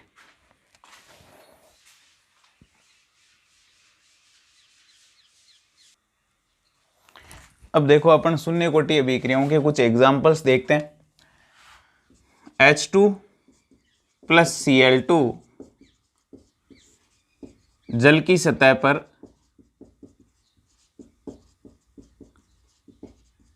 सूर्य के प्रकाश की उपस्थिति में रिएक्शन करके HCl बनाती है। यह शून्य कोटि की अभिक्रिया है। इसके लिए वेग बराबर लिखेंगे कि H2 की पावर 0 और Cl2 की पावर भी 0, यानी इस अभिक्रिया का वेग है वो इन दोनों अभिकारकों की सांद्रताओं पर निर्भर नहीं करता है। आप इनको बढ़ा दो चाहे कम कर दो, अभिक्रिया का वेग प्रभावित नहीं होता है। यह शून्य कोटि की अभिक्रिया। इसके अलावा अमोनिया का विघटन, अमोनिया का विघटन यदि अपन करवाते हैं टंगस्टन की सतह पर N2 + 3H2, तो इस रिएक्शन के लिए वेग बराबर दूंगा कि NH3 की पावर 0। ये भी शून्य कोटि की रिएक्शन है। इसके अलावा फोस्फीन का विघटन मोलिब्डेनम की सतह पर 2P + 3H2, वेग बराबर के PS3 की पावर 0।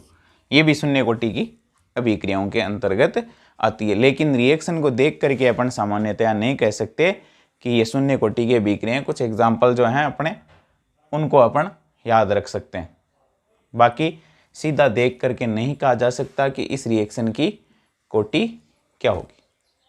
तो ये कुछ शून्य कोटि की रिएक्शंस हैं।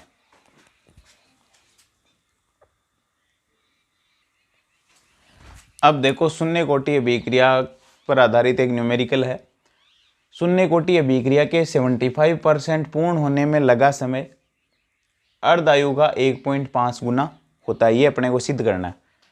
और 75% को आपको 3/4 भी लिखा मिल सकता है, 3/4 हिस्सा 75% ही होता है।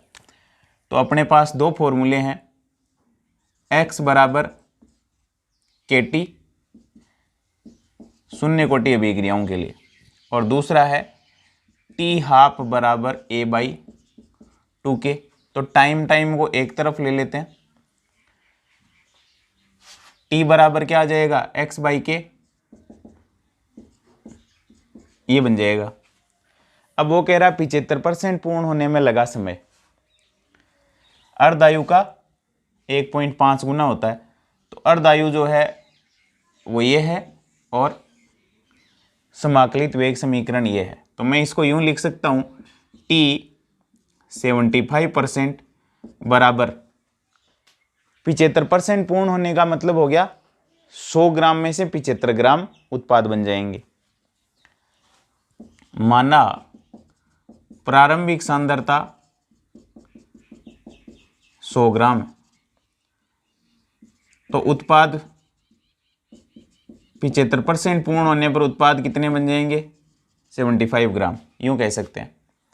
तो T 75% बराबर हो जाएगा, X कितने बन गए, 75, K कांस्टेंट है 75 ग्राम बटा K, और T हाफ बराबर A प्रारंभिक सांद्रता है, कितनी है, 100 ग्राम।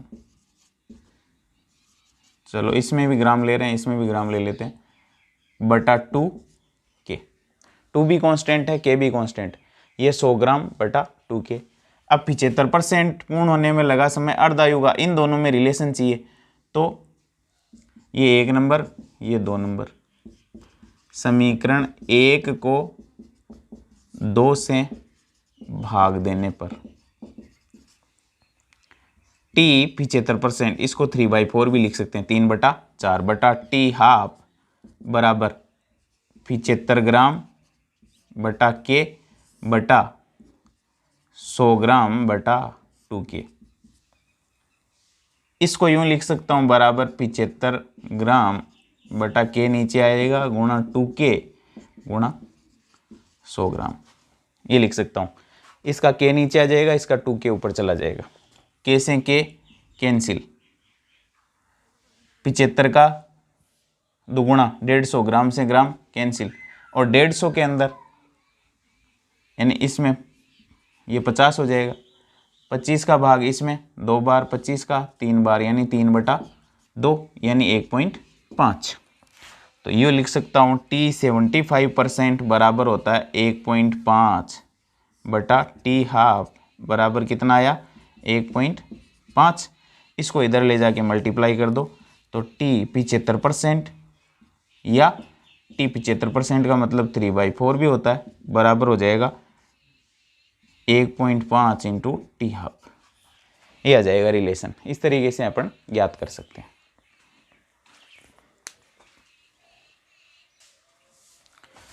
अब देखो अपने पास एक न्यूमेरिकल और है, एक अभिक्रिया के लिए वेग स्थिरांक K की वैल्यू दे रखी है 2.5 गुणा 10⁻³ मोल प्रति लीटर प्रति सेकंड, तथा अभिकारकों की प्रारंभिक सांद्रता है 7.5 गुणा 10⁻⁻6 मोल प्रति लीटर।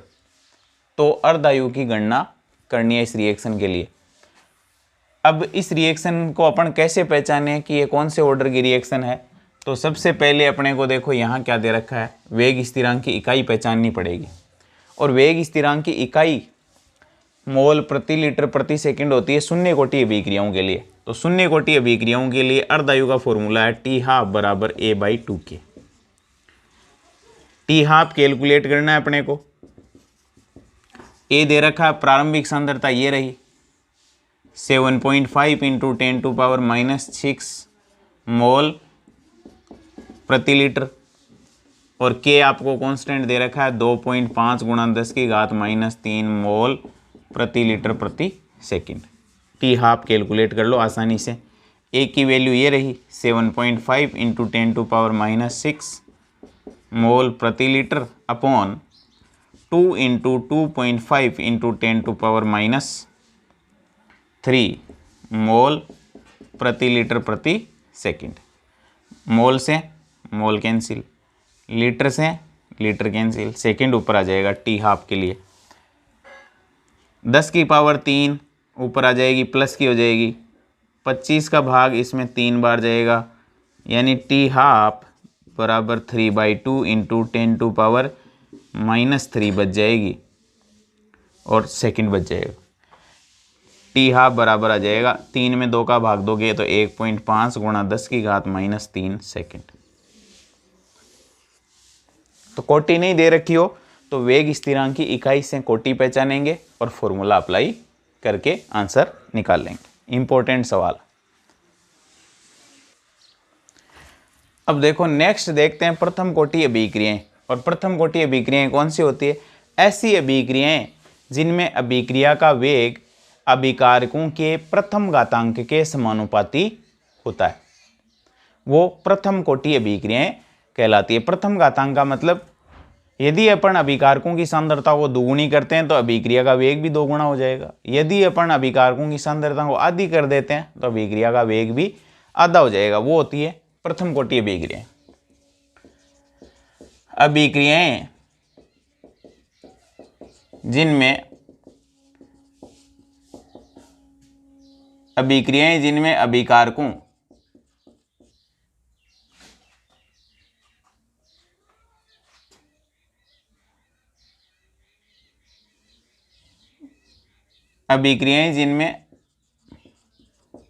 अभिक्रिया का वेग अभिकारकों की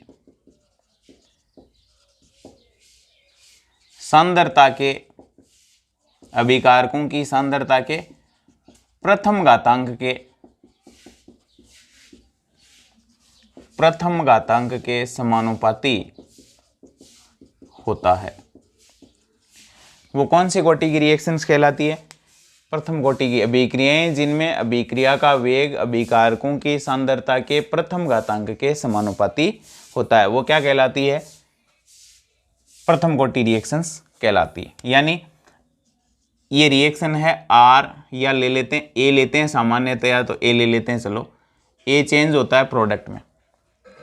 तो प्रथम कोटि अभिक्रिया के अनुसार अभिकारकों की सांद्रता के प्रथम घातांक के समानुपाती होगा अभिक्रिया का वेग। तो प्रारंभिक सांद्रता t बराबर 0 पर A कितना है? A मोल प्रति लीटर है। इसकी प्रारंभिक सांद्रता है A मोल प्रति लीटर। ये कितना है? जब t बराबर 0 है तो प्रोडक्ट बने ही नहीं, तो 0 आ जाएगा। t बराबर t समय पर मान लीजिए x प्रोडक्ट बन जाते हैं, उत्पाद कितने? x, तो अभिकारक कितने शेष रह जाएंगे? अभिकारक जितने उत्पाद बन जाएंगे उनको निकाल दो, वापस माइनस कर दो, उतने शेष रह जाएंगे, a माइनस x। इस अभिक्रिया का वेग देंगे, वेग समानुपाती होगा a⁻1। अभिक्रियाएं जिनमें अभिक्रिया का वेग अभिकारकों की सांद्रता के प्रथम घातांक के समानुपाती हो रहा है। ये अभिकारकों की सांद्रता के प्रथम घातांक के समानुपाती अभिक्रिया का वेग। तो प्रथम कोटि यानी अभिकारकों की सांद्रता को आप दोगुना कर दोगे तो अभिक्रिया का वेग भी दोगुना हो जाएगा। देखो ये A है, मैं वेग को क्या कर देता हूँ? वेग बराबर यहाँ अभिकारकों की सांद्रता को दोगुनी कर देता हूँ, ये 2।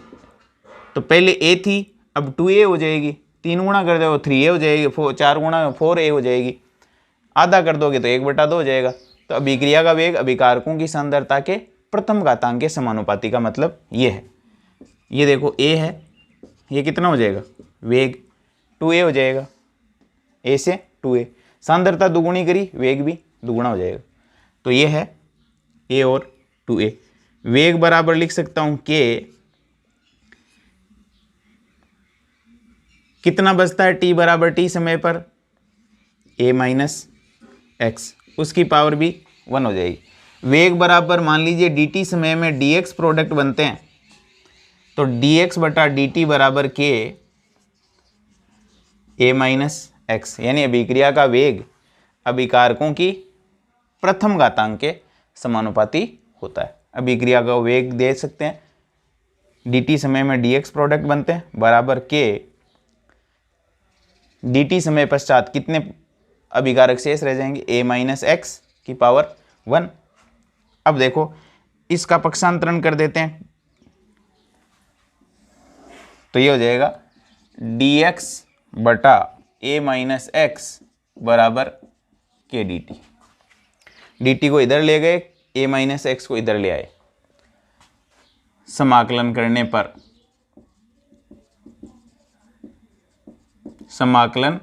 पर समाकलन dx बटा a minus X is equal to समाकलन के dt। dx बटा a माइनस एक्स का समाकलन होता है minus ln a minus X is equal to K dt का समाकलन होता है के टी प्लस सी। जब t बराबर 0 तो x बराबर कितना 0, t की जगह 0 रख दो, x की जगह 0 रख दो, तो ln a माइनस 0 बराबर k गुणा 0 प्लस सी। ये हो जाएगा माइनस ln a बराबर, ये तो 0 हो ही गया, c बराबर क्या हो जाएगा माइनस ln a। इस वैल्यू को यहाँ पुट कर दो, समीकरण बन जाएगी minus ln a minus x बराबर के टी और माइनस ln a। इसको उठा करके इधर ले आओ तो प्लस का हो जाएगा, ln a minus ln a minus x बराबर के टी। इसको यूं लिख सकता हूं, ये ln का मतलब log ही है, log का ही बदला हुआ रूप है। अभी इसको भी सोल्व करेंगे, a बटा a माइनस एक्स, यानी log में माइनस का मतलब भाग होता है, तो ये a बटा a माइनस एक्स हो जाएगा। इसको वापस ऐसे लिख सकते हैं, ln a माइनस एक्स बराबर के टी। ln x बराबर होता है 2.303 log x। ln x बराबर होता है 2.303 log x। तो इस ln की जगह लिख देता हूं, ये ln x है, तो ये हो जाएगा 2.303 log x बराबर क्या है a बटा a माइनस एक्स, ये a बटा a माइनस एक्स बराबर के टी। के बराबर क्या लिख सकता हूं, इस t को इधर ले आके मल्टीप्लाई कर दो नीचे की तरफ, तो ये हो जाएगा 2.303 ये t नीचे log a बटा a माइनस एक्स। ये t नीचे आके भाग लग गया है, तो k बराबर हो जाएगा 2.303 अपॉन टी log a बटा a माइनस एक्स। ये अपने पास एक फॉर्मूला आ जाता है। ये क्या कहलाता है, प्रथम कोटि अभिक्रियाओं के लिए समाकलित वेग समीकरण। प्रथम कोटि अभिक्रियाओं के लिए समाकलित वेग समीकरण। यहां कौन क्या है, के वेग स्थिरांक है, टी समय है, ए अभिकारकों की प्रारंभिक सांद्रता है और एक्स उत्पाद है, कितने उत्पाद निर्मित हो गए। अब देखो आगे आ जाते हैं अपन प्रथम कोटि अभिक्रिया के लिए अर्धायु। अर्धायु को दर्शाते हैं किससे, T1/2 से। तो T1/2 से दर्शाते हैं, तो T बराबर तो रख देंगे T हाफ और x बराबर रख देंगे a/2। x बराबर कितने a/2। जब समय आधा बीत जाएगा तो उत्पाद अभिकारकों के आधे बन जाएंगे। यह प्रारंभिक सांद्रता है, आधी रह जाएगी। t बराबर t हाफ पर आधा समय बीत जाने पर अभिकारकों की मात्रा आधी रह जाएगी, आधे उत्पाद बन जाएंगे। तो उत्पाद कितने बन जाएंगे, अभिकारकों के आधे। अभिकारक कितने हैं a, उनके आधे उत्पाद बन जाएंगे। अर्धायु उसको कहते हैं। तो t बराबर तो t हाफ रख दो, तो t बराबर t हाफ, मैं इसको इधर ले लेता हूँ, t बराबर t हाफ बराबर 2.303 बटा के। इस k को इधर ले आए, t की जगह रख दिया, उधर ले जाके t हाफ, ये आ जाएगा। log a कितना है, a तो a ही है, a माइनस एक्स कितना बन जाएगा, प्रोडक्ट अभिकारकों के आधे बन जाएंगे, तो ये a/2 हो जाएगा। t हाफ बराबर 2.303 बटा के log a बटा 2 को इससे मल्टीप्लाई करो, 2a माइनस a, 2a में से a घटाओगे तो a/2, यानी ये 1a है, 1 में से a/2 घटाओगे तो a/2 बच जाएगा, ये a/2, यानी a/2 प्लस a/2 बराबर कितना हो जाता है 1a। 1a में से a/2 घटाएंगे तो a/2 शेष रह जाएगा। इसको यूं मल्टीप्लाई कर लो, 2a माइनस a/2। a से a कैंसिल हो जाएगा, 2 ऊपर चला जाएगा, t हाफ बराबर 2.303 अपॉन के log 2। a से a कैंसिल, log 2 की वैल्यू log 2 आधार 10 की वैल्यू 0.3010 होती है, तो t हाफ बराबर आ जाएगा 2.303 अपॉन के इंटू 0.3010। इसको दोनों को मल्टीप्लाई करोगे तो t हाफ बराबर आ जाता है 0.693 अपॉन के, ये वैल्यू आ जाएगी t हाफ की। इससे अपन ये कह सकते हैं कि प्रथम कोटि अभिक्रिया की अर्धायु अभिकारकों की प्रारंभिक सांद्रता पर निर्भर नहीं करती है। फर्स्ट ऑर्डर रिएक्शन की अर्धायु अभिकारकों की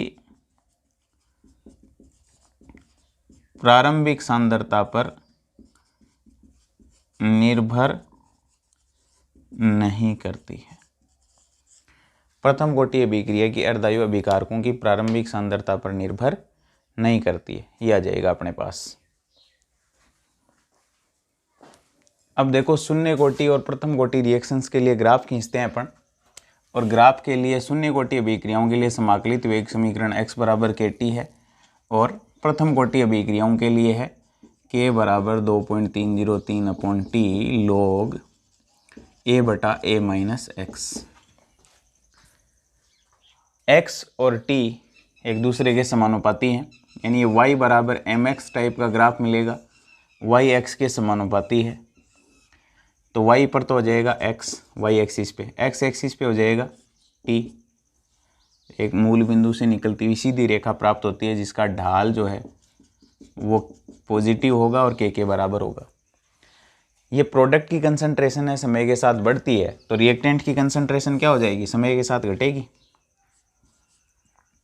रिएक्टेंट की कंसंट्रेशन और टाइम के बीच में क्या आ जाएगा रिलेशन, इस टाइप का आ जाएगा। प्रारंभ में t बराबर 0 पर अभिकारक मैक्सिमम होंगे और समय के साथ घटेंगे, ढाल क्या है ऋणात्मक माइनस के, तो ये हो जाएगी प्रोडक्ट और t के बीच में, ये हो जाएगा रिएक्टेंट और t के बीच में ग्राफ, किसके लिए शून्य कोटि अभिक्रियाओं की। प्रथम कोटि के लिए लिखते हैं तो मैं इसको लिख सकता हूँ kT बराबर 2.303 log a बटा a माइनस एक्स। इसको उठा के इधर ले आए तो 2.303 का भाग लग जाएगा, kT बराबर log a बटा a माइनस एक्स। ये हो जाएगा y बराबर, ये हो जाएगा m और t हो जाएगा x। ये भी y बराबर mx टाइप का ग्राफ है। y एक्सिस पे ले लो log a बटा a माइनस एक्स और t ले लें x एक्सिस पे, तो मूल बिंदु से निकलती हुई रेखा प्राप्त होती है अपने को जिसका ढाल धनात्मक है, और कितना है ढाल m बराबर है k बटा 2.303 के बराबर। तो ये ग्राफ अपने को इस समीकरण से मिल जाएगा।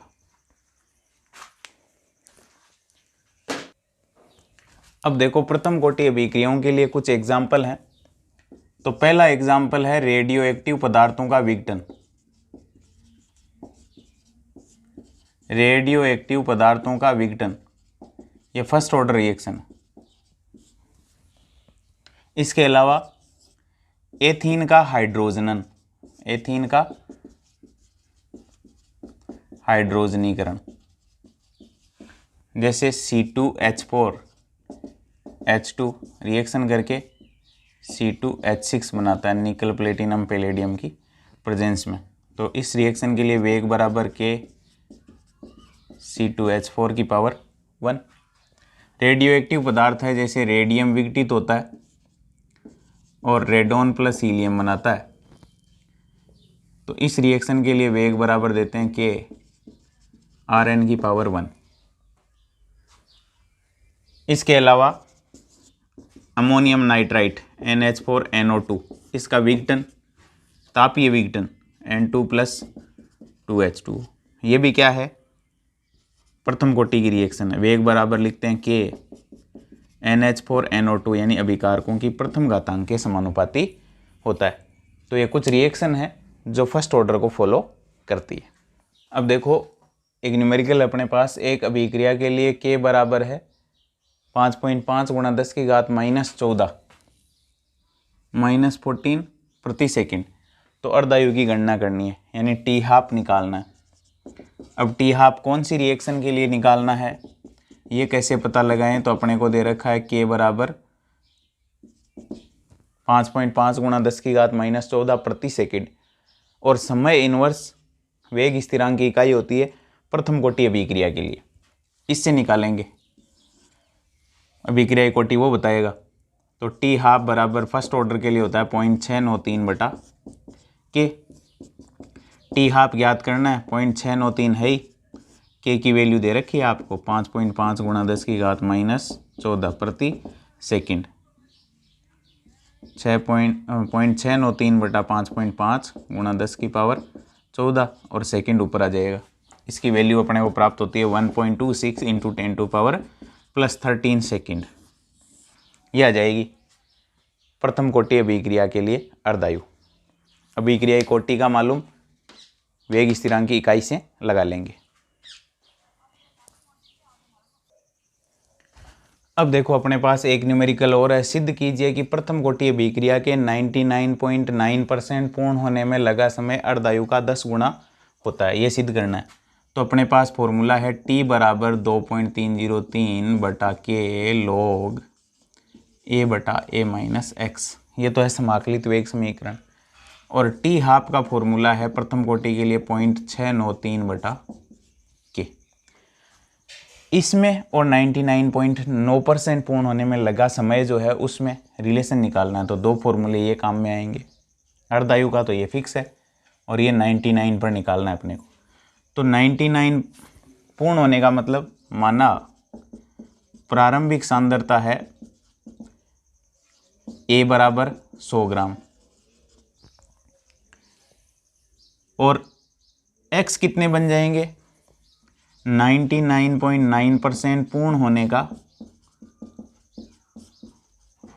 तात्पर्य क्या है, 100 टोटल था, उसमें से 99.9 क्या हो गए, प्रोडक्ट कितने बन गए, X 99.9 ग्राम उत्पाद बन गए।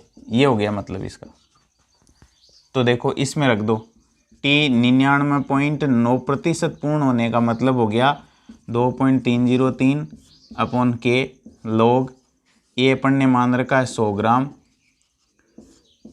A 100 ग्राम माइनस प्रोडक्ट कितने बन गए 99.9 ग्राम। T 99.9% 2.303/K log 100/100 में से 99.9 घटाएंगे तो 0.1 बच जाएगा। 100 में से 99.9 घटाएंगे तो ये बच जाएगा 0.1 ग्राम और पॉइंट हटाओगे तो जीरो ऊपर लगा दो। 99.9% बराबर 2.303/K log 1000 ग्राम से ग्राम कट जाएगा। और 1000 को मैं क्या लिख सकता हूँ, 10 की पावर 3। अब 10 की पावर 3 का log लेंगे तो log m की पावर n बराबर होता है n log m, यानी घात log से पहले आ जाएगी। तो ये हो जाएगा T 99.9% बराबर 2.303/K log 3 गुना हो जाएगा पहले आकर के log 10। log 10 की वैल्यू आपको पता है 1 होती है। log 10 की वैल्यू कितनी होती है, 1। तो टी 99.9% बराबर 2.303 इंटू 3/K ये आ जाएगा। इसको इसे मल्टीप्लाई करोगे तो 9096 पॉइंट ये आ जाएगा। टी 99.9% बराबर आ जाएगा 6.909/K। और टी हाफ बराबर कितना है फर्स्ट ऑर्डर के लिए, इतना। इसको समीकरण 1 दे दो और इसको समीकरण 2 दे दो। समीकरण 1 को 2 से भाग देने पर टी 99.9% अपॉन टी हाफ बराबर 6.909/K बटा 0.693/K। इसको मैं लिख सकता हूँ 6909/K गुणा K बटा 0.693। K से K कैंसिल, इसका इसमें भाग दोगे तो ये इसका लगभग 10 गुना है। 99.9% बटा टी हाफ बराबर 10 आ जाता है। इसको इधर मल्टीप्लाई कर दो तो 99.9% बराबर हो जाएगा 10 टी हाफ। 99.9% पूर्ण होने में लगा समय अर्धायु का कितना है 10 गुना। इस तरीके से अपन सिद्ध कर सकते हैं।